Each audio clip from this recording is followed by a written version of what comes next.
इंसान और कबूतर का वास्ता एक जमाने से चला आ रहा है। यूनानी अदब में कम से कम 500 साल कब्ल मसीह में कबूतर पालने का जिक्र मिलता है। तारीख से पता चलता है कि अकबर बादशाह को कबूतरों का जुनून की हद तक शौक था। इस बादशाह का दौर इक़्तिदार मुगलिया दौर का एक सुनहरा दौर था। शहर मशरिक हजरत अल्लामा इकबाल को कबूतर परवरी का शौक था। दुनिया की बड़ी शख्सियात भी इस शौक में मुब्तला हैं, जिनमें इंग्लैंड की मदर क्वीन और अमेरिका के बॉब कैंडी शामिल हैं। ये शौक बेल्जियम में सबसे ज़्यादा मकबूल है। वहाँ पर कबूतर परवरी को एक कौमी खेल का दर्जा हासिल है। पाकिस्तान में 10 लाख से ज़्यादा अफराद कबूतर परवरी से मुंसलिक हैं। आम लोगों के अलावा बड़े बड़े ओहदों पर फायज, सरकारी मुलाजिम, अरकान कौमी और सूबाई असम्बली, बिजनेसमैन और ब्यूरोक्रेट कबूतरों के दिलदादा हैं। अगर दुनिया में कबूतरों के मुकाबले कराए जाएं, तो पाकिस्तान भी चंद दूसरे खेलों की तरह इस खेल में भी वर्ल्ड चैंपियन हो। नाजरीन, इस वक्त हमारे साथ मौजूद हैं हाजी असगर साहब। आइए कबूतरों के बारे में इनसे चंद सवालात पूछते हैं। हाजी साहब, आप हमें ये बताएं कि आपको ये शौक़ कब और कैसे पैदा हुआ? कबूतर परवरी एक फ़न है।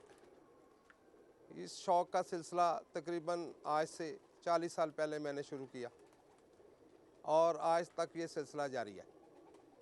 इसी दौरान मैंने मुख्तलिफ़ अक़साम के कबूतर लाहौर के मुख्तलिफ़ इलाक़ों से, शहरों से ख़रीदे और उनको अपनी मेहनत से, अपनी जस्तजू से उनको पाला और आज मेरा पाकिस्तान में इन कबूतरों की वजह से बहुत नाम है।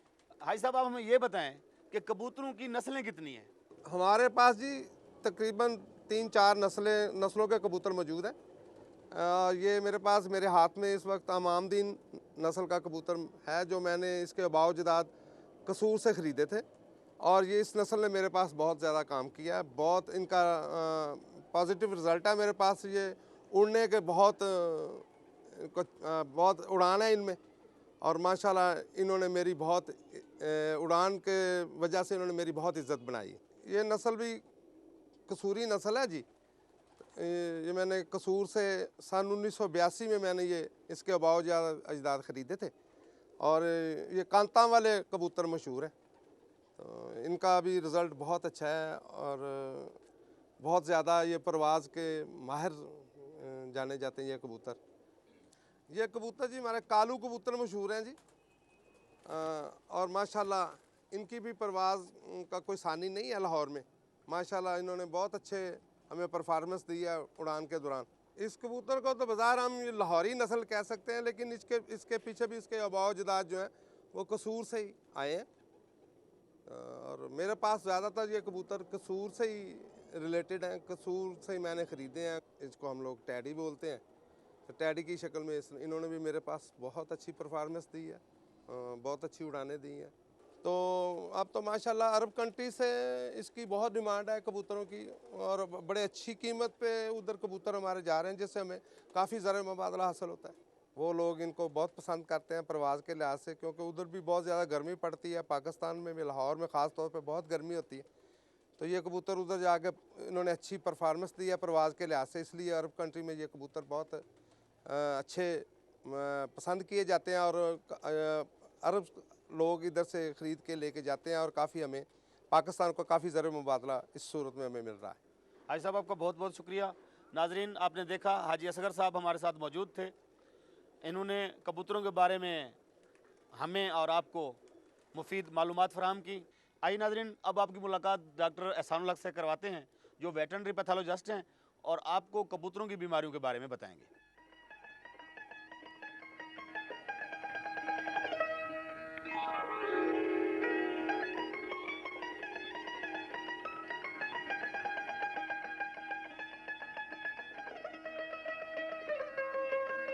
कबूतरों की आम बीमारियां जो पाकिस्तान में पाई जाती हैं, इनको हम 4 हिस्सों में तकसीम करेंगे।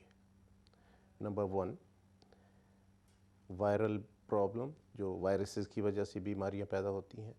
नंबर 2, बैक्टीरियल प्रॉब्लम, जो बैक्टीरिया काज करते हैं बीमारियां। नंबर 3 पैरासिटिक इन्फेस्टेशन, जो पैरासाइट्स की वजह से पैदा होती है। और नंबर 4 माइकोटिक इन्फेक्शंस, जो यीस्ट और इसके अलावा फंगस से कबूतरों में ये बीमारियां पैदा होती हैं।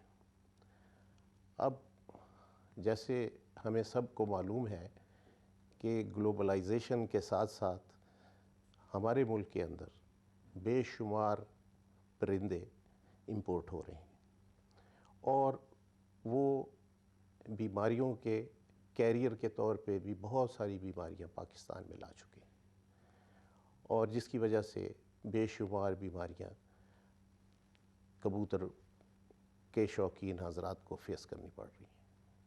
अब देखना ये है कि इनसे किस तरीके से हम निजात पा सकते हैं।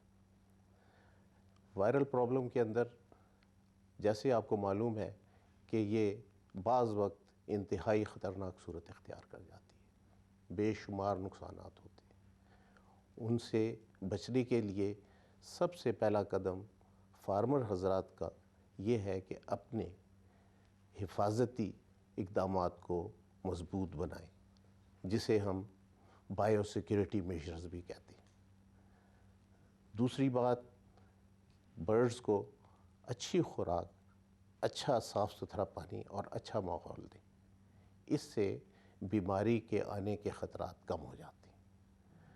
अब वायरल प्रॉब्लम में ज़्यादा बीमारियां जो कबूतरों को लाहक हैं वो सांस की बीमारियां हैं, चेचक है, फिर इसके अलावा क्रॉनिक रेस्पिरेटरी डिजीज़ है। बैक्टीरियल डिजीज़ में E coli, स्टेफिलोकोकाई, streptococci, cholera, typhoid, paratyphoid, ये आम बीमारियां हैं। इसमें भी उसकी एहतियाती तदाबीर वही हैं जो कि मैंने पहले वायरल डिजीज़ के मुतल्लिक अर्ज़ किया है। पैरासिटिक इन्फेस्टेशन के अंदर सबसे जो नुकसान पहुंचाने वाली बीमारी है वो कॉक्सीडियोसिस है। ये आंतड़ियों की बीमारी है और ये अमूमन रेनी सीज़न में, ये जिन दिनों में बारिशें ज़्यादा होती हैं उन दिनों में बहुत ज़्यादा ये प्रेवलेंट हो जाती हैं। इसके बाद राउंड वर्म्स हैं, टेप वर्म्स हैं, थ्रेड वर्म्स हैं।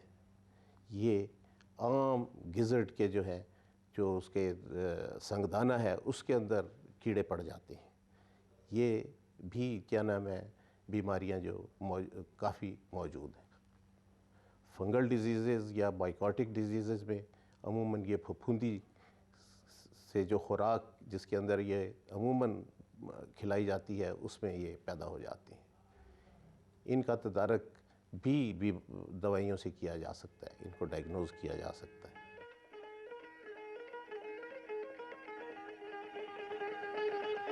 कबूतरों के बारे में आपने मुफीद और दिलचस्प मालूमात हासिल की। हमें उम्मीद है कि हमारी ये काविश कबूतर परवर हजरात के लिए कारआमद साबित होगी। इंशाअल्लाह हम आपको गाहे बगाहे मालूमात फराहम करते रहेंगे।